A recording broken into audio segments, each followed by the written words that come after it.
Hello students, स्वागत है आप सभी का आपके प्यारे से यूट्यूब चैनल गौरव मिश्रा पे। बच्चों, आज हम लोग बात करेंगे बोहर्स मॉडल ऑफ एटम। था क्या कि रदरफोर्ड जी का जो एटॉमिक मॉडल था उसमें कुछ ड्रॉबैक्स थे। उसके कुछ ड्रॉबैक्स थे, जैसे पहला वो स्टेबिलिटी ऑफ द एटम को नहीं सही से एक्सप्लेन कर पाए थे, और दूसरा वो किसी एटम में लाइन स्पेक्ट्रा क्यों मिलता है इस बात को सही से एक्सप्लेन नहीं कर पाए। तो बोहर जी की थ्योरी जो आई तो इसने रदरफोर्ड मॉडल को करेक्ट कर दिया। एक तरीके से कह सकते हैं कि जो रदरफोर्ड जी के एटॉमिक मॉडल में जो कमियां थी हाइड्रोजन लाइक एटम के लिए, वो बोहर जी के एटॉमिक मॉडल से पूरी तरह से सही हो गई। तो इन 1913, ठीक है, 1913 में नील्स बोहर जी ने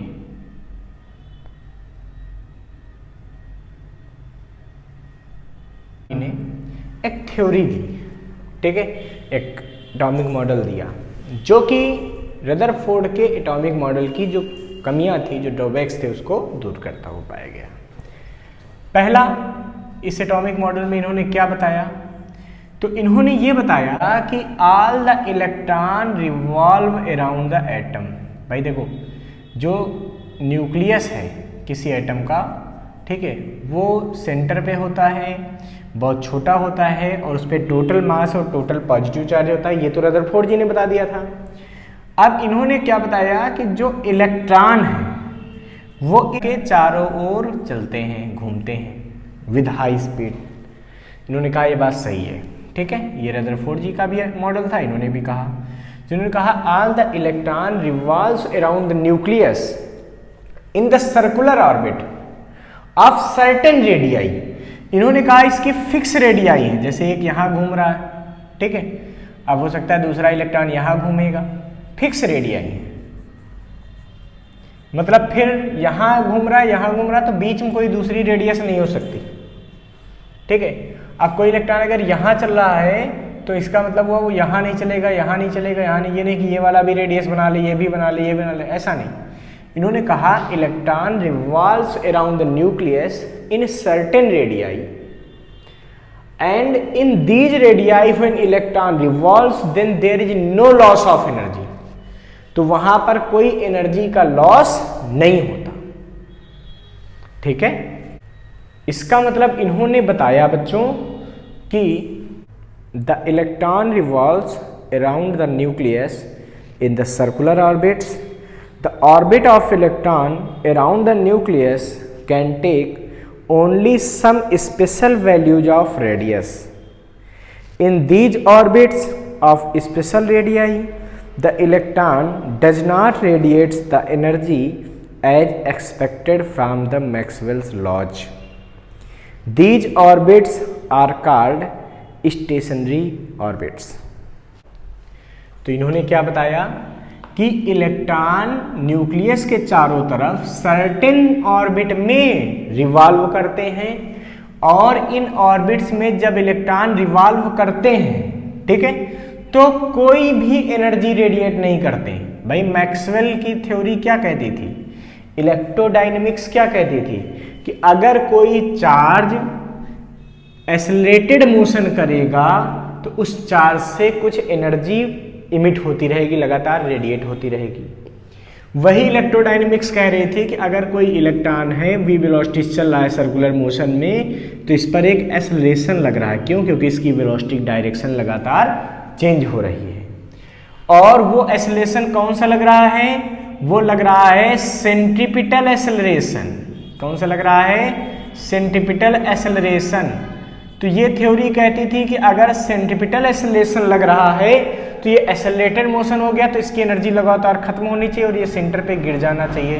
ये कौन बताता था? Rutherford ji. But Bohr ji ने बताया कि जब इलेक्ट्रॉन यहाँ मोशन करते हैं तो वो कोई एनर्जी रेडिएट नहीं करते। मतलब वो मैक्सवेल्स लॉ जो कहता था कि एनर्जी रेडिएट करना चाहिए, उसको ये फॉलो नहीं करते। और इन फिक्स एनर्जी लेवल्स को हम लोग बोलते हैं, इन फिक्स ऑर्बिट्स को हम लोग बोलते हैं जिनमें मोशन करते हैं, इनको हम लोग बोलते हैं स्टेशनरी ऑर्बिट।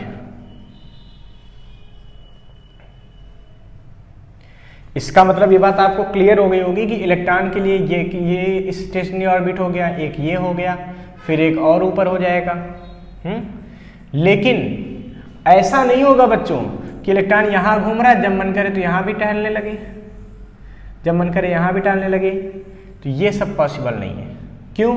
क्योंकि इन्होंने कहा ना स्टेशनरी ऑर्बिट है जिनमें वो मोशन करेगा। क्यों? क्योंकि उनमें मोशन करने में उसकी एनर्जी लॉस नहीं होती। आगे लोगों ने इनसे पूछा कि भाई ये बताओ एनर्जी लॉस क्यों नहीं होती, इस पर ज़्यादा एक्सप्लेनेशन नहीं दे पाए। ठीक है, बस इन्होंने कहा मान लो ऐसी बात कह रहे हैं, और प्रैक्टिकली वो चीज़ क्या है, प्रूव है। तो ये नील्स बोहर जी का पहला इनका एक एटॉमिक मॉडल था एक तरीके से। इसके बाद बच्चों इनका जो सेकंड पोस्टुलेट था वो ये था कि, तो बच्चों देखिए बोहर्स मॉडल ऑफ एटम का सेकंड पॉइंट यह बताता है कि the energy of atom has a definite value in a given stationery orbit. The electron can jump from one stationary orbit to another. If it jumps from an orbit to higher energy E2 to an orbit of lower energy E1, it emits the photon of radiation. The energy of photon is E2 minus E1.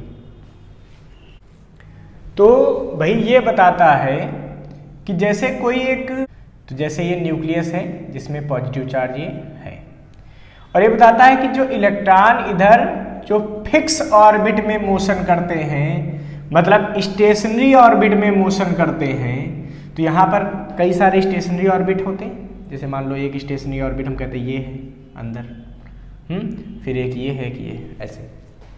तो ये बताता है कि हर stationery orbit में electron की energy fix होती है। ठीक है, मतलब जैसे सपोज कर लीजिए यहाँ एनर्जी हम कहते हैं E1 है, तो ये E1 रहेगी। यहाँ हो सकता है एनर्जी उसकी E2 हो, यहाँ उसकी एनर्जी क्या हो, E3 हो।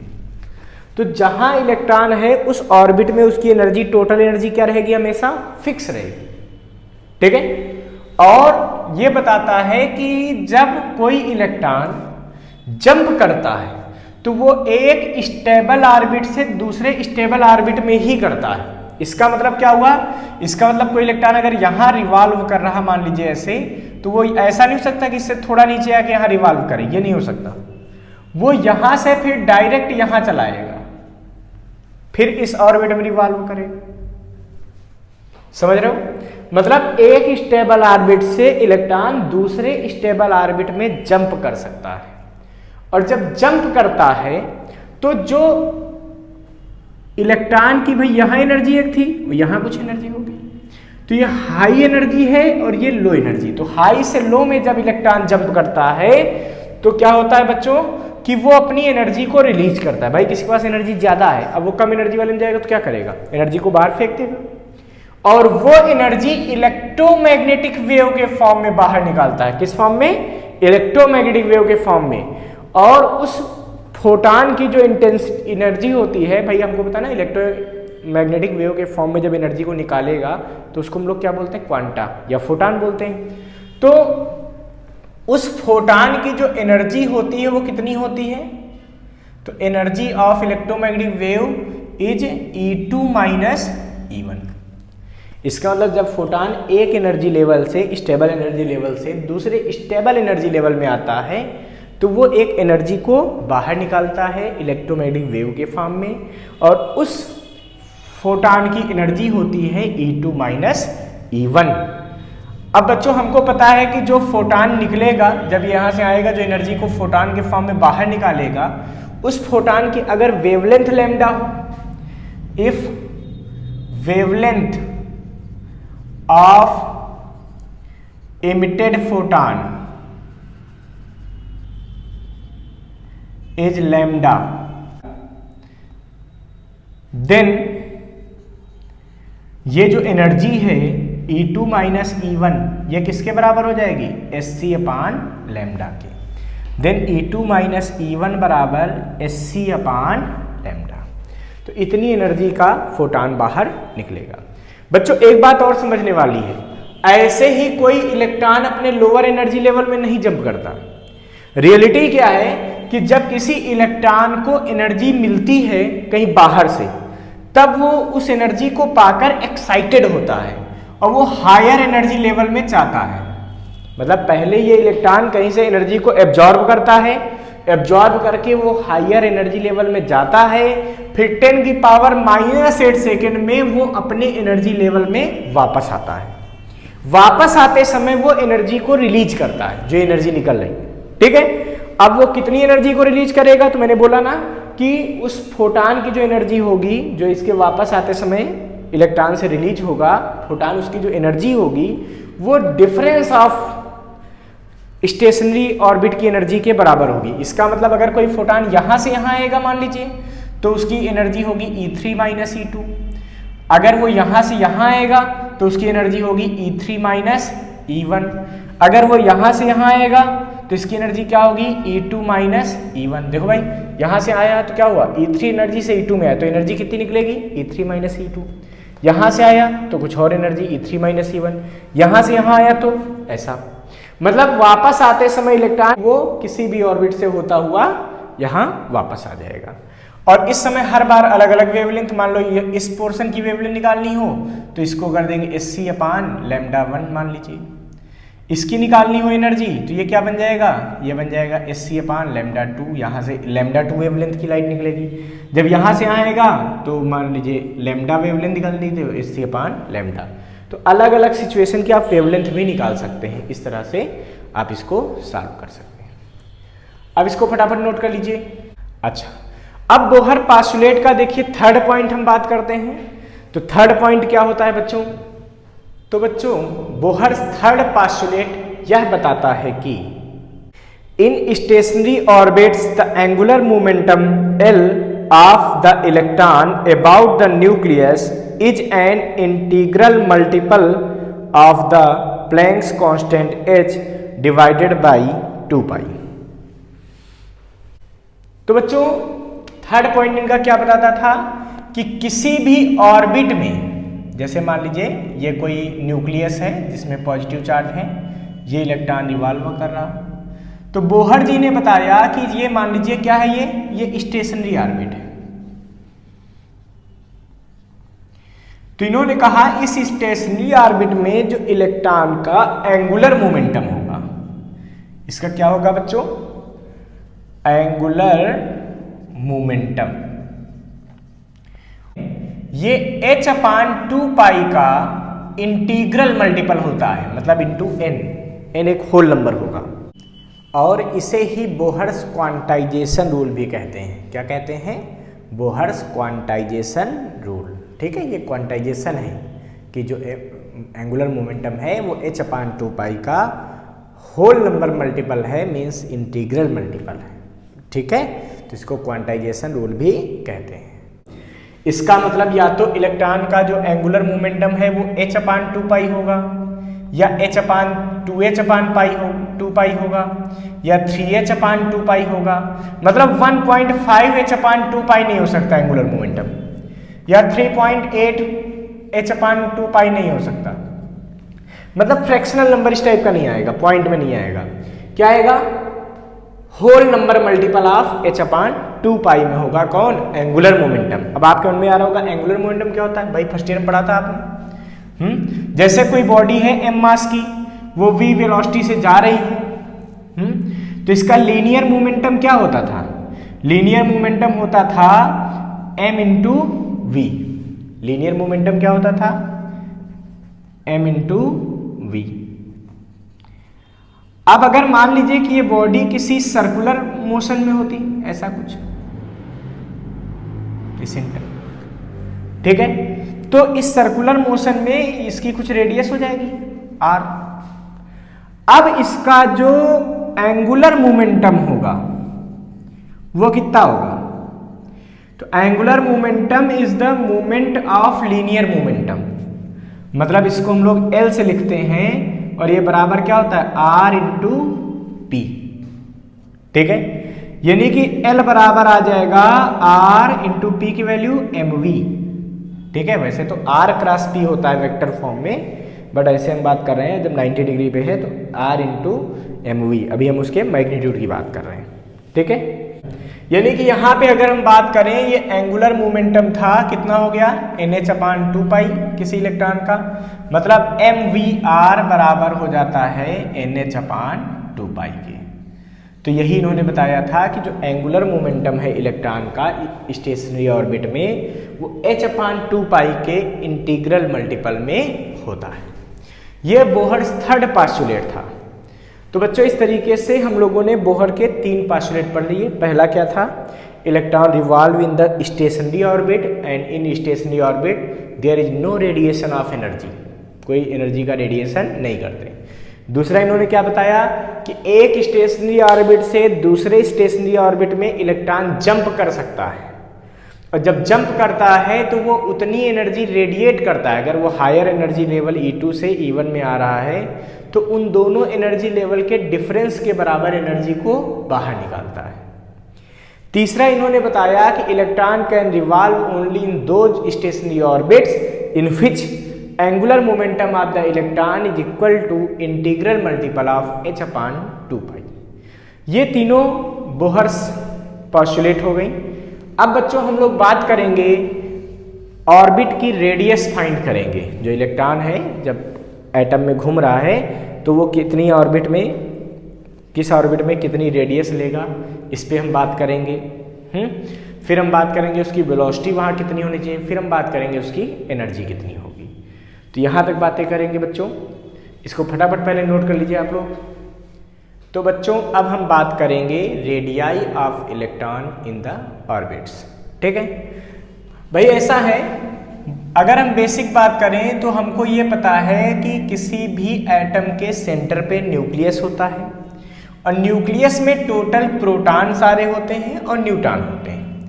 मतलब टोटल पॉजिटिव चार्ज सेंटर पे होता है, न्यूट्रॉन सेंटर पे होते हैं, और इलेक्ट्रॉन इसके चारों तरफ चक्कर लगाते हैं, एक सर्कुलर पार्ट में इसके चारों तरफ ये घूमते हैं, ठीक है। मान लेते हैं कोई न्यूक्लियस है जिसका एटॉमिक नंबर Z है। एटॉमिक नंबर Z होने का मतलब उसमें Z प्रोटॉन। अब आपको पता है एक प्रोटॉन पे चार्ज होता है E, तो Z प्रोटॉन पे चार्ज कितना होगा Zd, यानी कि इसके न्यूक्लियस पे कितना चार्ज है बच्चों, Zd चार्ज है, ठीक। और ये एक इलेक्ट्रॉन है जो इसके चारों तरफ घूम रहा है v वेलोसिटी से। मान लेते हैं कि ये इलेक्ट्रॉन r रेडियस में घूम रहा है, हमें यही r रेडियस इसकी कैलकुलेट करनी है। मान लेते हैं ये nth ऑर्बिट है, इस न्यूक्लियस के चारों तरफ ऑर्बिट होते हैं ना, पहला ऑर्बिट, दूसरा ऑर्बिट, तीसरा ऑर्बिट, ये स्टेशनरी ऑर्बिट्स हैं। तो हम मान लेते हैं कि ये कौन सा है, nth ऑर्बिट है, ठीक है। तो आपको पता है बच्चों कि ये इलेक्ट्रॉन इस न्यूक्लियस के चारों तरफ क्यों घूम रहा है, सोचिए। क्योंकि इलेक्ट्रॉन को एक सेंट्रिपिटल फोर्स मिल रहा होगा। कोई बिना मतलब के किसी के चारों तरफ चक्कर नहीं लगाता, वो इसलिए लगा रहा होगा क्योंकि ये न्यूक्लियस इसको क्या कर रहा होगा, एक अट्रैक्शन फोर्स दे रहा होगा। कितना अट्रैक्शन फोर्स दे रहा होगा, वो कूलाम्स लॉ से निकाल दो। अट्रैक्शन फोर्स इलेक्ट्रॉन को कितना मिल रहा होगा, वो मिल रहा होगा 1/4πε0 Q1 Q2/r²। ये होता था ना दो चार्ज के बीच लगने वाला फोर्स, तो Q1 की जगह Zd, Q2 की जगह E/r², ठीक है। ये कूलाम्स लॉ से ये फोर्स लग रहा होगा, और ये जो फोर्स है यही अट्रैक्शन फोर्स है जो इसको सेंट्रिपिटल फोर्स दे रहा होगा। ये उसको क्या दे रहा होगा, सेंट्रिपिटल फोर्स दे रहा होगा। यानी कि ये बराबर हो गया mv²/r के। ये किसके बराबर हो गया, mv²/r के, ठीक है। ये पहली चीज हो गई, फर्स्ट इक्वेशन बन गई। दूसरी देखिए बच्चों, यहाँ पे आपको पता है कि जब ये इलेक्ट्रॉन इस ऑर्बिट में घूम रहा होगा, ये एक स्टेशनरी ऑर्बिट है, तो इसमें बोहर्स थर्ड पास्टुलेट क्या बताता था कि उस इलेक्ट्रॉन का एंगुलर मोमेंटम h/2π के इंटीग्रल मल्टीपल में होगा। इसका मतलब ये हो गया कि इसका जो एंगुलर मोमेंटम होगा इलेक्ट्रॉन का कितना होगा, mvr। ये किसके बराबर होगा, ये h/2π के इंटीग्रल मल्टीपल। इंटीग्रल मतलब नंबर ऑफ ऑर्बिट, जैसे फर्स्ट ऑर्बिट, सेकंड ऑर्बिट, तो ये nth ऑर्बिट मान लेना, तो इंटू n हो गया, यहां से बच्चों v की वैल्यू फाइंड करोगे तो क्या मिलेगा, NH/2πmr। ये v की वैल्यू यहां पे पुट कर दीजिए, put v in equation first. जब पुट करेंगे तो हमें क्या मिलेगा, तो ये हमको मिलेगा 1/4πε0 Ze²/r² बराबर m/r, ऐसे ही कर लो, इंटू v की वैल्यू ये पुट कर दो तो क्या आएगा बच्चों, n²h²/4πm²r²। ठीक है। अब बच्चों क्या होगा, जो सेम चीजें हैं उनको इधर उधर की कैंसिल कर देंगे। भाई ये उधर जाके r² ऊपर जाएगा तो इससे कट जाएगा, इस तरीके से ये इससे कैंसिल, 4 से 4 कैंसिल, 1 पाई से 1 पावर कटेगी, देखो 1 पावर बची हुई है, ध्यान रखना। ठीक है।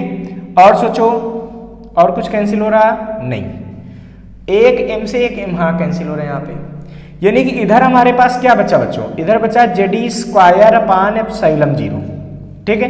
उधर क्या बचा हमारे पास, n²h²/rm²r/m², बस इतनी चीजें बची। इसका मतलब r को इधर ले आओ, इसको उधर ले जाओगे तो एक फार्मूला बन जाएगा, बाकी सबको इधर ले जाओगे तो हमें क्या मिलेगा, तो हमें r बराबर मिल जाएगा n²h²/ε0/πm²। यानी कि यहां पे अगर हम बात करें बच्चों तो r बराबर क्या आ जाएगा, h²ε0/πm² इंटू n²/z। ये कैलकुलेशन बच्चों फिक्स है, देखो h की value 6.6 × 10⁻34, ε0 8.85 × 10⁻12, pi 3.14, m mass of electron 9.1 × 10⁻31 kilogram, e 1.6 × 10⁻19 coulomb. जब सारी वैल्यू हम पुट कर देंगे तो r की वैल्यू यहां पे मिलती है 0.53 n²/z एंगस्ट्रॉम। ठीक है, मतलब 0.53 एंगस्ट्रॉम आती है ये पूरी कैलकुलेशन। तो इसका मतलब ये हो गया कि r की वैल्यू जो रेडियस ऑफ इलेक्ट्रॉन है वो कितना आ गया, देखो 0.53 n²/z। तो अब हमको यहां से पता चल रहा है कि r is proportional to n²।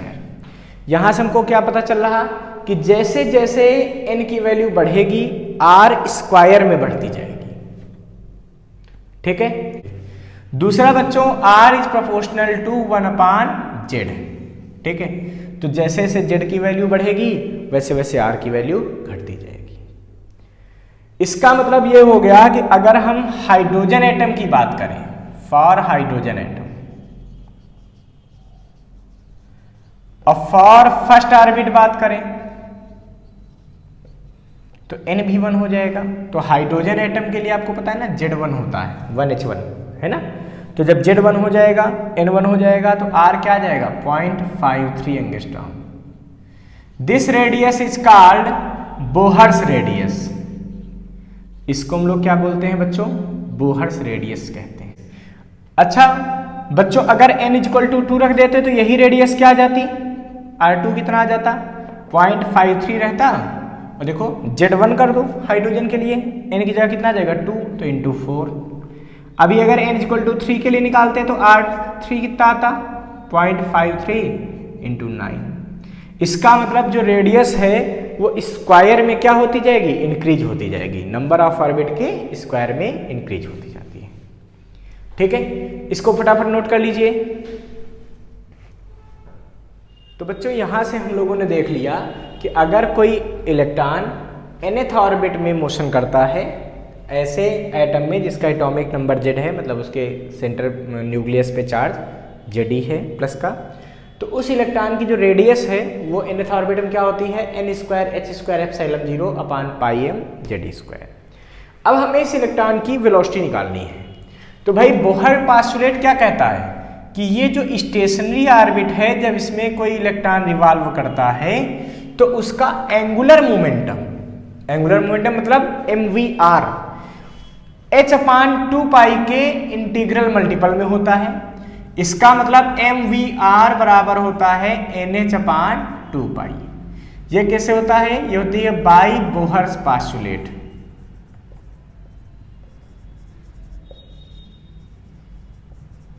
ठीक है, इसका मतलब ये हो गया कि अगर वेलोसिटी निकालनी हो तो क्या निकलेगी? nh अपान 2 पाई mr। बच्चों r की वैल्यू पुट कर दीजिए, पुट वैल्यू ऑफ r की वैल्यू पुट करोगे तुम्हें वेलोसिटी मिल जाएगी। तो v बराबर क्या मिलेगा? nh अपान 2 पाई m। r की वैल्यू क्या आएगी? यह आएगी n square h square epsilon 0 अपान, तो देखो रेसिप्रोकल हो जाएगा, ऊपर पहुंच जाएगा, तो अपान में बचेगा पाई m ze स्क्वायर। अब सबको सॉल्व कर लो बच्चों, तो कितना आएगा? देखो पाई से पाई कैंसिल हो जाएगा, ns से 2 पावर ऊपर वाली कैंसिल हो जाएंगी, ठीक है, m से m कैंसिल हो जाएगा। मतलब v बराबर यहाँ पे सीधा सीधा बचेगा कि JD square upon 2 NH epsilon not. तो ये हो गई velocity of electron in the orbit. अगर बच्चों यहां पे ध्यान से आप देखते हो तो v प्रोपोर्शनल टू कहां होगी? देखो z के। v की वैल्यू किस पे डिपेंड करेगी? z पे। और v प्रोपोर्शनल होगी 1/n पे। मतलब जितना इलेक्ट्रॉन दूर होता जाएगा n की वैल्यू बढ़ती जाएगी भाई, नंबर ऑफ ऑर्बिट 1 2 3 4 ऐसे बढ़ेगी। तो जितना ऑर्बिट का नंबर बढ़ता जाएगा उतना ही इलेक्ट्रॉन की वेलोसिटी क्या होती जाएगी? कम होती जाएगी। ठीक है, जबकि अगर एटॉमिक नंबर ज्यादा होगा तो वेलोसिटी क्या होगी? बढ़ेगी। इसका मतलब जैसे पहले ऑर्बिट में बात करूं तो अगर पहले ऑर्बिट में z की वैल्यू किसी की ज्यादा है तो उसकी वेलोसिटी भी ज्यादा होगी इलेक्ट्रॉन की, फर्स्ट ऑर्बिट में। तो अगर वहां z की वैल्यू कम होगी तो उसकी वेलोसिटी भी कम होगी। फॉर एग्जाम्पल कि हम बात करें कि हाइड्रोजन एटम है और एक हीलियम है। हाइड्रोजन के फर्स्ट ऑर्बिट में कोई इलेक्ट्रॉन घूम रहा है, हीलियम के फर्स्ट ऑर्बिट में कोई इलेक्ट्रॉन घूम रहा है, तो किसकी स्पीड ज्यादा होगी? तो भाई जिसका z कम है उसकी वेलोसिटी भी कम होगी, क्योंकि डायरेक्ट प्रोपोर्शनल हो रहा है। इसका मतलब यहाँ पे वेलोसिटी अगर vh है और इसकी वेलोसिटी vhe है, ठीक है, और n = 1 में यहाँ भी है, n = 1 में यहाँ भी, तो vh की वैल्यू क्या होगी? छोटी होगी vhe से, ठीक है, क्योंकि यहाँ पे वेलोसिटी क्या होगी? ज़्यादा हो जाएगी। ये बात ध्यान रखेंगे। अच्छा, और बच्चों अगर मैं बेसिक बात करूँ यहाँ पे कि v is proportional to z और v is proportional to 1/n। अगर यहाँ पे तुम देखो ध्यान से z और n को अलग करके देखो तो तुम्हें क्या मिल रहा है? तुम्हें मिल रहा है v = e² 2h epsilon 0 into z/n। ठीक है, ये एक कांस्टेंट है। e² 2h एप्सिलॉन नॉट एक कांस्टेंट होता है। इसकी वैल्यू c/137 होती है। कितनी होती है? c/137, जहां पे c क्या है? c है वेलोसिटी ऑफ लाइट। ये क्या है? ये है velocity of light in air. इसकी वैल्यू पता है ना, 3 × 10⁸ मीटर पर सेकेंड। तो c/137, ठीक है। इसका मतलब v = हो जाता है c/137 इंटू z/n। ठीक है, ठीक है। अगर बच्चों हम यहाँ पे बात करें for hydrogen atom, for hydrogen atom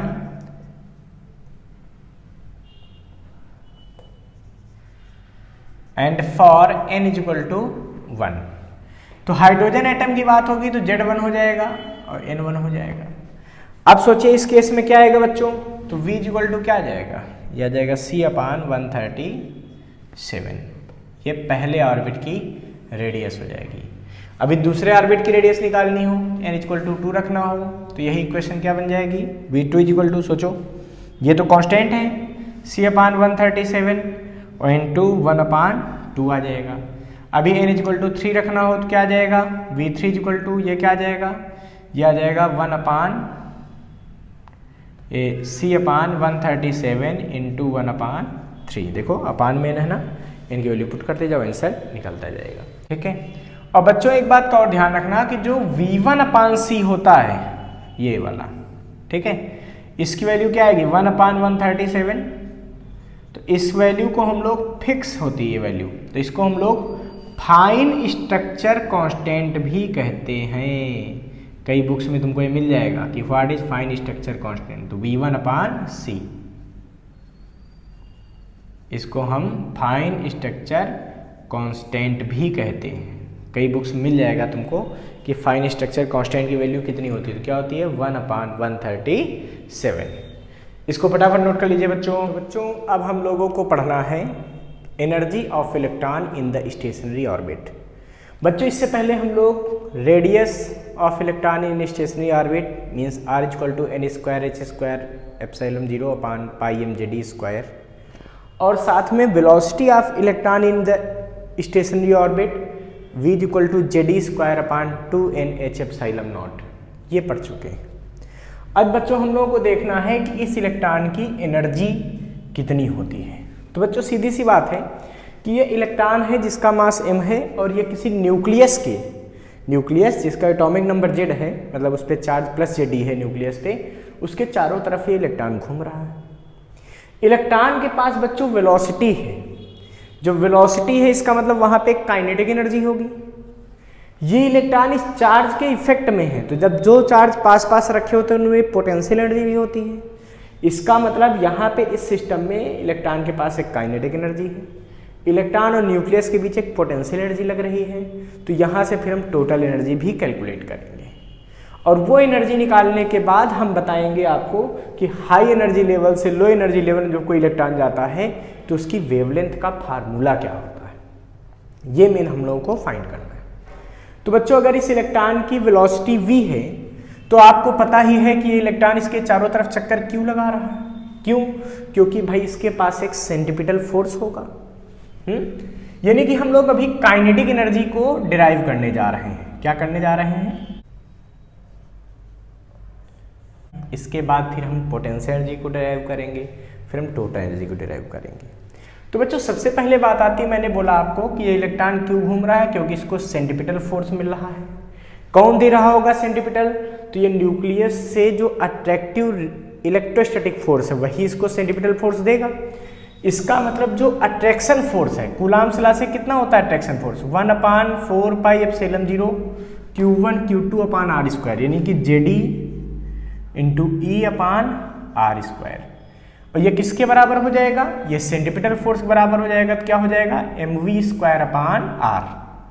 बच्चों अगर आप r से एक r को कैंसिल कर देंगे तो क्या बचेगा? ये बचेगा mv² = 1/4πε0 Jd²/r।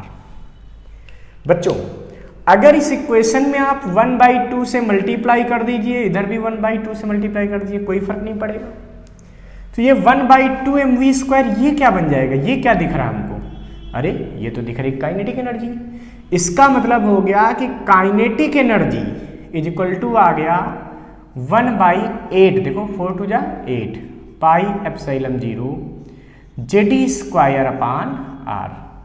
This is the kinetic energy of electron in the stationary orbit. ठीक है, अभी आगे चल के हम r की वैल्यू पुट करके भी फार्मूला डिराइव करेंगे। अभी एक नॉर्मल फार्मूला इसे हम लोगों ने निकाल दिया।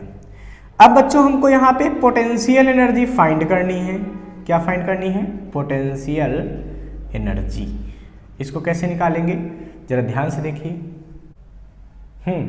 तो पोटेंशियल एनर्जी के लिए क्या करेंगे बच्चों? आपको पता है कि अगर दो चार्ज Q1 और Q2 हैं, जैसे ये है, एक ये चार्ज Q1 है और एक ये चार्ज Q2 है, ये एक दूसरे से r डिस्टेंस पर हैं।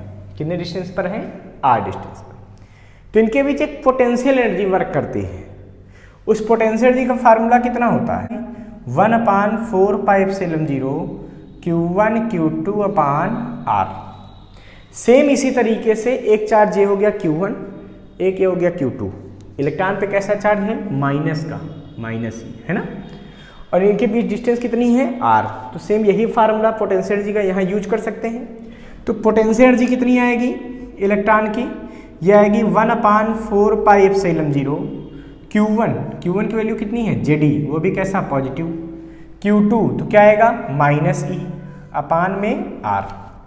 जब इसको थोड़ा और सॉल्व करेंगे तो हमें क्या मिलेगा, ये मिलेगा 1/4πε0 ZE²/R, वो भी कैसा, माइनस में। ये वैल्यू किस में आएगी बच्चों, माइनस में आएगी, मतलब इसको हम लिख सकते हैं U बराबर -1/4πε0 ZE²/R। पोटेंशियल एनर्जी के बाद हमको क्या करना है, हमको टोटल एनर्जी फाइंड करनी है। तो टोटल एनर्जी कैसे निकलेगी भाई, है टोटल एनर्जी। तो बच्चों टोटल एनर्जी के लिए क्या करेंगे भाई, काइनेटिक एनर्जी और पोटेंशियल एनर्जी दोनों को जोड़ देंगे, ऐड कर देंगे, तो हमें क्या मिल जाएगा, तो हमें टोटल एनर्जी मिल जाएगी, मतलब kinetic energy plus potential energy. तो इसको कर लो बच्चों। तो E बराबर क्या आएगा, काइनेटिक एनर्जी कितनी है 1/8πε0 ZE²/R प्लस 1/, ये देखो क्या आया है माइनस का 1/4πε0, तो जो है जैसा वैसे ही रख देंगे यहाँ पे। तो इसको हम यहाँ रख देंगे, इसको थोड़ा हटा देते हैं, आप समझ चुके हैं उस चीज़ को। 1/4πε0 ZE²/R, ठीक है, ये माइनस का। जब यहाँ रखोगे तो ये माइनस यहाँ आ जाएगा, और इसको जब सॉल्व करोगे तो क्या बचेगा 1/8πε0 ZE²/R। ये टोटल एनर्जी आ जाएगी। ये क्या आ जाएगी बच्चों, ये आ जाएगी टोटल एनर्जी, ठीक है। अगर आप यहाँ से ध्यान से देखिए तो आपको एक तो कंक्लूजन यहाँ पता चल रहा है, क्या पता चल रहा है कि जो टोटल एनर्जी है वो पोटेंशियल एनर्जी की आधी है। पोटेंशियल एनर्जी क्या है, आधी। इसको अगर 1/2 से मल्टीप्लाई कर दो तो ये आ जाएगी, ठीक है। और ये काइनेटिक एनर्जी की निगेटिव वैल्यू के बराबर है। काइनेटिक एनर्जी जो है उसमें अगर माइनस लगा दिए तो ये आ जाएगी।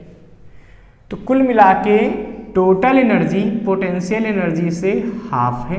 कि यहाँ पे जैसे टोटल एनर्जी का हमने फार्मूला निकाला था 1/8πε0 ZE²/R, तो यहाँ पे R की वैल्यू पुट कर देते हैं, कौन सी, n²h²ε0/πm ZE², ये वैल्यू यहाँ पे पुट कर दीजिए। तो E की वैल्यू क्या मिलेगी बच्चों, ये मिलेगी माइनस का 1/8πε0 ZE²/R। R की वैल्यू n²h²ε0 अपान में आएगा तो पलट के ऊपर चला जाएगा πm ZE², ठीक है। यहां से देखिए बच्चों पाई से पाई को कैंसिल कर देंगे, ठीक है। अब यहां से E की वैल्यू क्या बचेगी हमको, तो यहां से बच्चों E की वैल्यू हमारे पास बचेगी, क्या बच रही देखो, तो ये बच रहा है माइनस का Z²e⁴m अपान 8ε0² n²h²। इसको थोड़ा और सॉल्व करो तो बच्चों क्या लिख सकते हो, इसको लिख सकते हो -e⁴m अपान 8ε0²h², ठीक है। और Z²/n² अलग कर दो। अब बच्चों अगर यहाँ पे HC से मल्टीप्लाई और HC से डिवाइड कर दिया जाए, ऐसे देखो ये मल्टीप्लाई डिवाइड, ठीक है, तो क्या होगा, तो ये फार्मूला जो पूरा है यानी कि e⁴m अपान 8ε0²h³c, इसकी वैल्यू जो होती है वो R बन जाती है। यहाँ पे R को बोलते हैं रेडबर्ग कांस्टेंट। R क्या है, रेडबर्ग कांस्टेंट है।